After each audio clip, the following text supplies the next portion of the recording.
Good evening, ladies and gentlemen. My name is Hal Shurtleff. I am the Regional Field Director for the John Birch Society. I cover New England and a good chunk of the Midwest and some of the Mid-Atlantic states.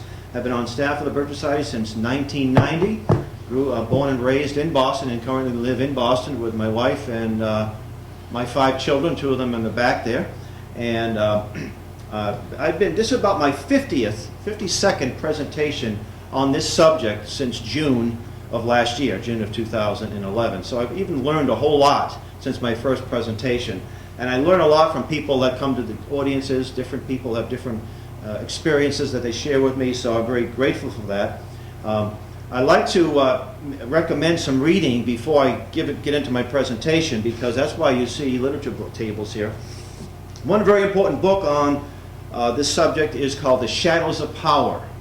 It's an expose on the Council on Foreign Relations. Now, it has nothing to do with Agenda 21 directly, but one of the most powerful organizations in this country. They're the ones that drew it up. They're the ones pushing it. The big foundations that fund Agenda 21 all have interconnecting networks with this. And the book was written by a man who's become a good friend of some of us in the room here, Jim Perloff. He used to be a 60s radical type. And he came full circle after realizing where the money was coming from to fund the groups that he was in sympathy. So it's a very important book, Shadows of Power. Now, the UN is the parent organization of Agenda 21. You can't fight Agenda 21 without understanding where it's coming from. And we have several books on the table. One of them I have is called Changing Commands, dealing with how the UN and the military operate. You know, all the wars we've been in since the Korean War have fought under the UN auspices. These 2 Gulf undeclared wars, and so it's important to have this information. Now, I have a book from the other side of the story. This is a synopsis of the Agenda 21 document. The original one is over 1,000 pages and 40 chapters. Not many people sit through a 1,000-page document, especially elected officials who vote on this kind of stuff, like NAFTA, like Obamacare. Nobody actually reads the bills. But someone's writing them up. Well, this is a summary, and I got this from Amazon. It's out of print. You can probably get one here at the library. I paid about $3 for it plus postage. I'm going to be quoting from this book. And this book is a blueprint for total government.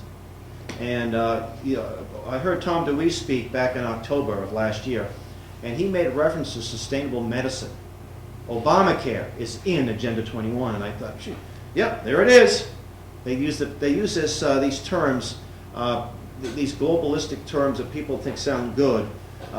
Reproductive health care for all. And that means forced abortion, you see. So they have different spin on these things. I have a few items here, a little reprint called Agenda 21. This came out of the New American Magazine of February of last year. And our members have been distributing these to elected officials all over the country. A lot of my shoe leather's been used up as a result of that. I might have visited close to 100 town halls and city halls since May of last year. Distributing these, I gave these out just yesterday in Winchendon, Massachusetts, a so-called green community. And I have lots of these little pamphlets that are free. We can make a donation if you like. This deals with Agenda 21, and so this is just a way to get the word out, people who know very little about it. Now, I do want to promote a very wonderful program, a summer camp program called Camp Constitution. It is not an arm of the John Birch Society. It's something that I'm involved in. It's in Ringe, New Hampshire. It's a family camp, so entire families from infants to elderly are welcome. One of this year's instructors will be Dr. Michael Kaufman, who was one of the pioneers exposing Agenda 21. And we've actually published some things. I've got a few on the table. Family Heritage Series, some articles about our Constitution, Declaration of Independence. One of our other guest speakers will be also Jim Perloff, who wrote this book I just mentioned. So we'll have a nice, and the Patriot Pastor, some of you may know Dr. Garrett Lear, who'll be one of the instructors. Well, as I said earlier, I gave just about my 52nd presentation. I've been as far as Indiana, Ohio, Pennsylvania, Maryland, and there's been several articles, like online stories and some newspaper articles as a result of these presentations. And how I get these presentations, it's usually just our members reaching out to different groups, sometimes establishing our own, like this meeting that we sponsored, and it just snowballs. And The first, we had a media man, I had a guy from the SPLC, Southern Poverty Law Center. And they have an interesting MO. When they come to a meeting like this, they don't make eye contact, they don't give you a business card and say, hi, I'm with the such and such newspaper, or this is my write a blog.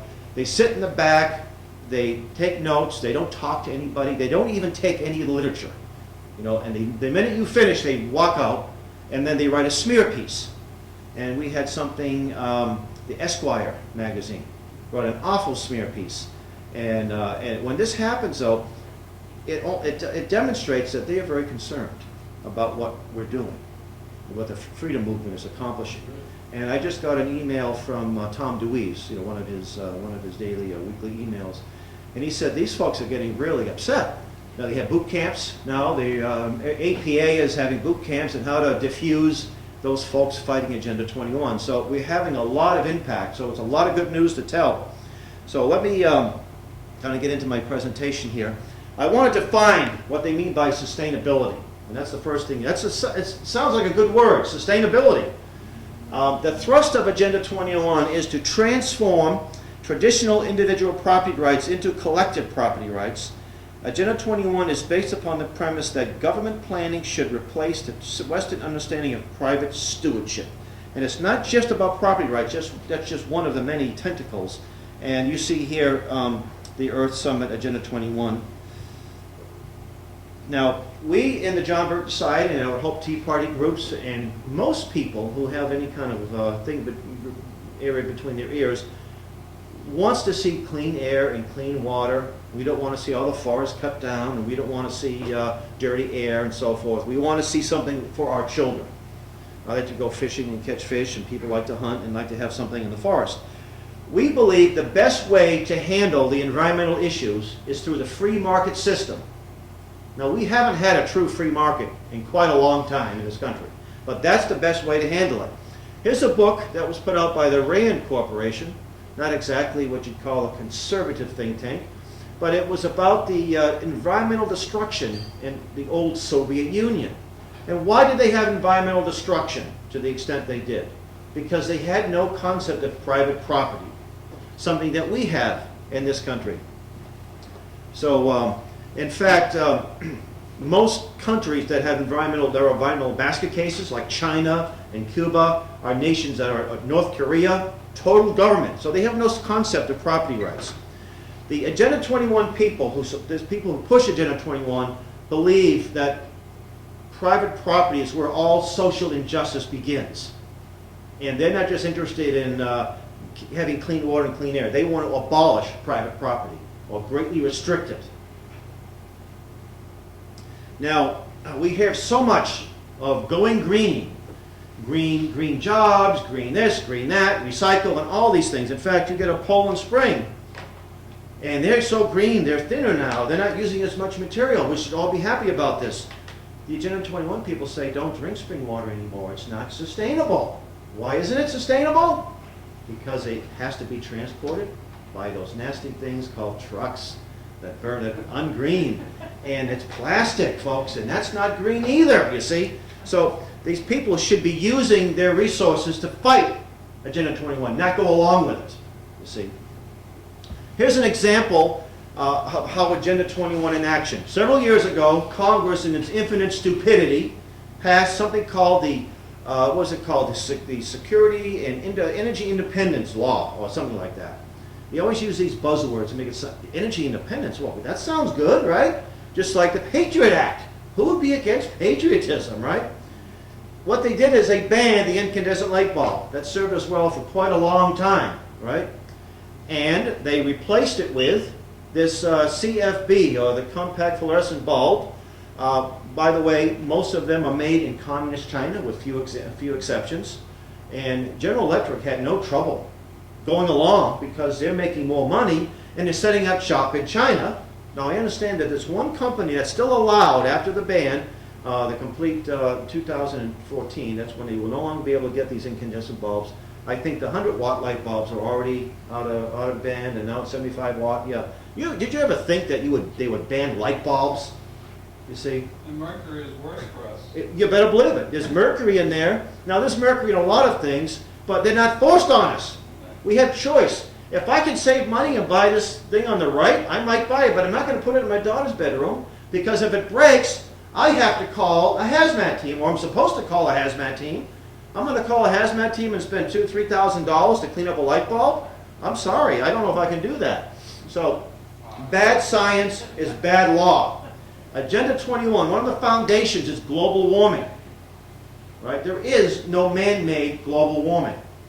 I met a gentleman, I have a friend up in Maine, he has his ancestor documents from the late 1600s, farmers, diaries, that they were putting their crops in by the end of March in northern Maine, central Maine, and they were snowed in by September.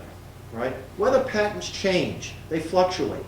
Camp Constitution Press is going to be putting together, reprinting an article written by Noah Webster in 1799, refuting global warming, you see. And that global warming is a presentation that I can spend a lot of time on, and I have a lot of information about that, but it is a big hoax. By the way, you have some of you Tea Party folks, you have the co-founder of the Weather Channel in Hudson, New Hampshire, and I'm sure he'd be happy to speak at your functions, Joe D. Leo. He has a great presentation on that subject. So bad science, bad law, bad policy. Okay, now we are told by Democrats and Republicans alike that the green technology and green energy will be the wave of the future, like the electric car. Well, here's a picture of an electric car in 1904. Thomas Edison said, you know something? He said, these things are too heavy. The batteries are too heavy. And it hasn't changed a whole lot. Now, they've made a lot of advancements. I understand that Nissan has a $100,000 car. The range is 200 miles. It takes 6 to 8 hours to fully recharge. Unless you use the air conditioner or the heat, then you lose 10% of that. Now, I pull into a gas station. It takes me about 4 minutes. Actually, it's quicker now. It's quicker to fill up. You get $20 worth of gas. It only takes about 3 seconds. It's now $5 a gallon, right? This won't be the wave of the future. And most of the electric car companies, if not all, are heavily subsidized. That means taxpayers have to subsidize them, right? And they even have these battery recharging terminals where they don't even have any battery cars yet. Hershey Park, we went down there. I was down in Virginia speaking at some Tea Party group, and we stopped on the way home. And I thought, look, there's not one battery car being charged here, but Hershey feels very politically correct when they do these things. But by the way, solar panels. There's an old saying: solar's all right, but nukes do it all night. Now, if you want to get off the grid, I would highly recommend it. If you can. Some of you people live in rural or suburban areas where you might be able to do that. In Boston, it might be a little more challenging to do that, or in Manchester in compact areas. But these, we know, are not very efficient, like 25% of efficiency. Why? Because the sun does go down every so often. And there's one fellow said it must be the Tea Party behind that scandal, And they take up lots and lots of room to generate electricity. And they're expensive. And they're very expensive. You could put one on the side of your house that might be about $100,000, and it won't get you totally off the grid in most cases, because it's not reliable. You still have to get energy from the old-fashioned way, right? If you can afford $100,000, more power to you. You've got to clean these babies all the time, and the man who wrote Access to Energy, Dr. Peter Beckman, would joke about it. He said, yes, you may have to break your neck and fall off your ladder for a lousy 3.5 kWs. You see, it may not be worth it. Now, wind power. Wind power is another technology of the past. It's nothing new. It's been around a long time.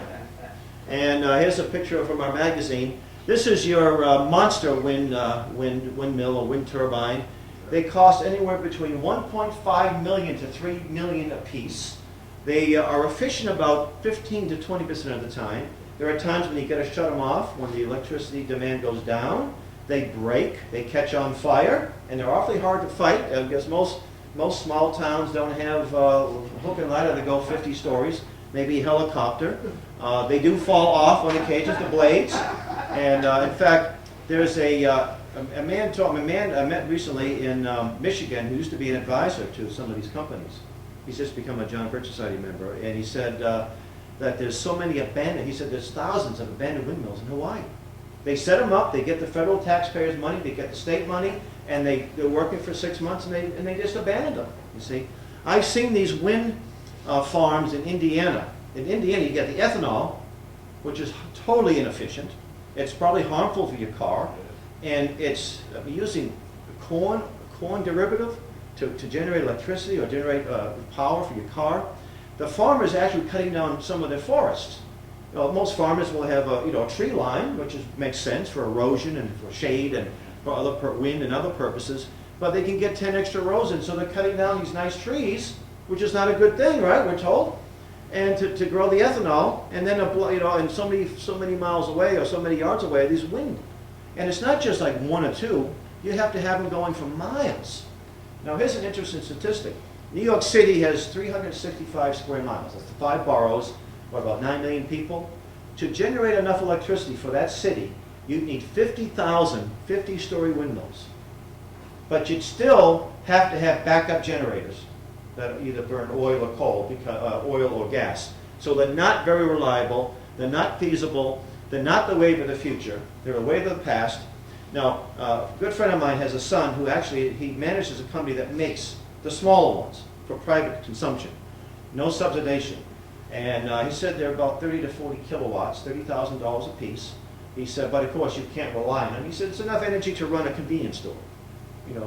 Save some money, and maybe after 15 years you kind of pays for itself. He said that most of the companies that buy these things don't care if they work. They just want to tell everybody they're going green. So my friend said to his son, why don't you just have some fake ones that look real? He said, we're thinking of doing that. You just have a windmill that looks like, wow, they're green. This is how people are so just conditioned. And by the way, the New England was about 80 to 90% deforested 100 years ago. Why are the trees back?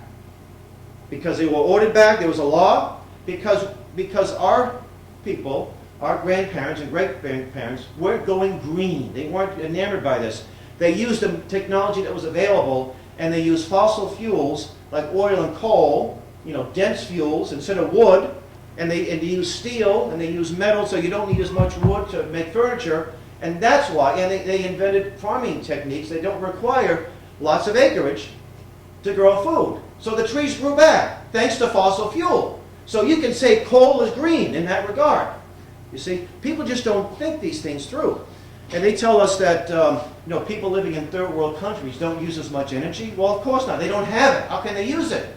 Haiti is deforested. Why is it deforested? Because people burn whatever they can burn to cook their food. They're burning dung for fuel. That's what they want us to be doing, folks. But they're deforested. We don't have to burn dung for fuel, do we? And we have a nice, I'll take any questions towards the end if that's okay, yeah. So I tell people my late mother was a greenie. She invented the solar dryer. The solar dryer is what we call a clothesline. And I guarantee you go to some of these towns like Wellesley, Massachusetts, very, very wealthy. They don't have any clotheslines in Wellesley. I think it's probably against the law there in that town. But they're pushing Agenda 21 with their 10,000 square foot homes and their swimming pools. It seems to be they focus on that. So they're the ones that are unsustainable, but yet they're buying into this. Now, it's very important to point out two competing perspectives in the world. On the left is the U.S. Constitution. How many people have read the U.S. Constitution? I would think everybody in this room, right? We probably have a reasonable understanding of it, and we've probably taken courses on it. It's not the most difficult thing to understand. Some of it's a little archaic. Some of the language, like regulate, doesn't mean control the government with laws. It means to be able to effectively use your weapon. Well-regulated militia means that they know how to use that musket or that M16 or whatever. The U.S. Constitution does not give you any rights. You have no such thing as a First Amendment right or a Second Amendment right. You have rights protected by those amendments. Do you think that Minutemen, who actually today's the anniversary, isn't it? April 19th. Do you think they sat there or they stood there and agreed and say, well, we got to give our guns back because we don't have a right to own this right now. We don't have an amendment that gives us that right. No, we have a God-given or natural right to defend ourselves, our land, our families, and our country, or our state, or our town, you see, because they had town militias in those days. What about the UN Charter? And who has read the UN Charter? Good. What about the UN Declaration of Human Rights? You read that? Yeah, most of you John Birch types have read that, right? Well, you should. If you support Agenda 21, you better look at the parent documents if you're a believer of that, because you have to throw this out. This has no place in an Agenda 21 world.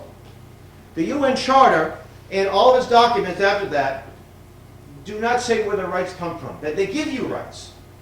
Those rights can be taken away, as I was talking to this gentleman. Civil rights are government rights that they can take away anytime they please. So don't say you have a civil right to own a weapon. You don't. You have a God-given natural right to own a weapon, to defend yourself. The UN International Covenant on Civil and Political Rights gives you the right to travel freely. Vacation. Did you know you had a right to vacation under the UN? You have the right to worship freely and not to worship at all. All kinds of great rights. Freedom of assembly. But the next paragraph, it will say, except where prescribed by law. In other words, we'll take that right away anytime we want to. And they do. So I suggest that you read the UN Charter. So you'd have a little bit more ammunition against these folks. Now, here's another document that I think should be known by most people. It's called the Communist Manifesto. I know that most of the folks think that it's dead. Who has read the manifesto? Yeah, it's a very brief document, and there are 10 planks. And by the way, for the first 15 or 20 years, the word communism did not appear on that. It was called the Socialist Manifesto. And I won't get into Karl Marx and Engels and their character at this point, but he listed 10 planks. And the very first plank is the abolition of private property. That is one of the most essential doctrines of communism, is destroy private property. The opposite in the U.S. Constitution and your New Hampshire State Constitution, private property is where all wealth begins, where it's created, where all innovations are made. And again, according to the Agenda 21 people, that's where all inequality begins. Private property is a curse. So the Communist Manifesto, plank number 1 of abolition of property, is Agenda 21 in a nutshell.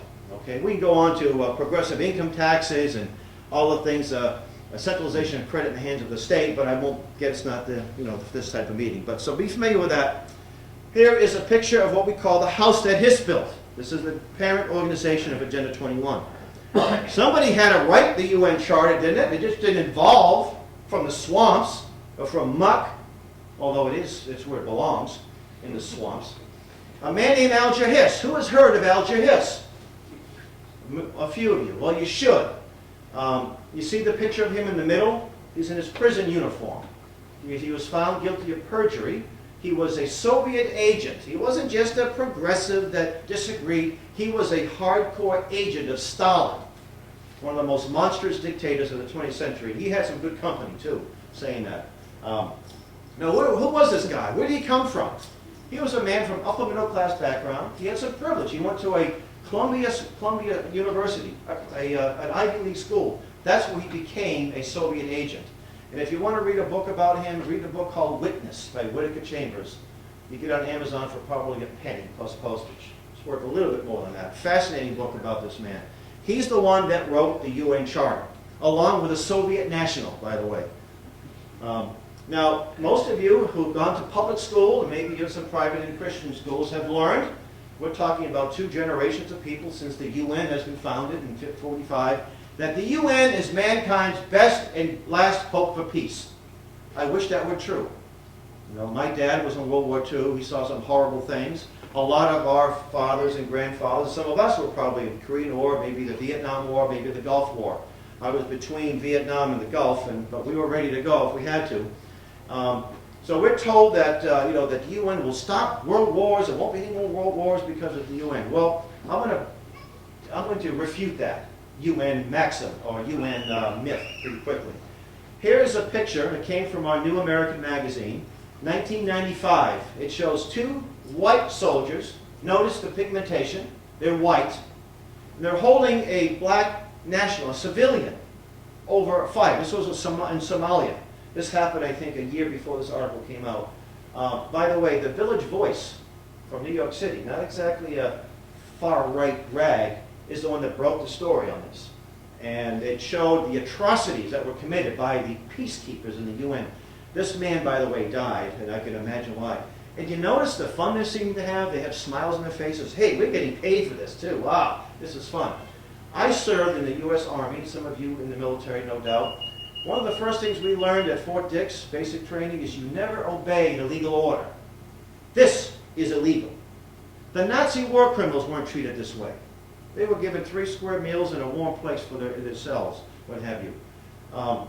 These guys didn't get the memo, obviously. You never engage in this type of activity, ever. If you're a U.S. soldier, you're supposed to disobey an unlawful order like this. This happens. I could spend hours just reviewing these.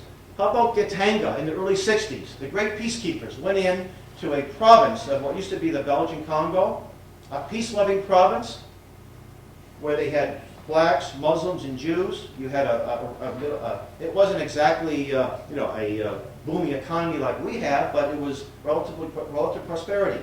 A leader by the name of Mose Shombay seceded from chaos when a puppet by the name of Patrice Lumumba took over that country. He was trained in Moscow, and the UN went in, violating their own charter, and they bombed hospitals.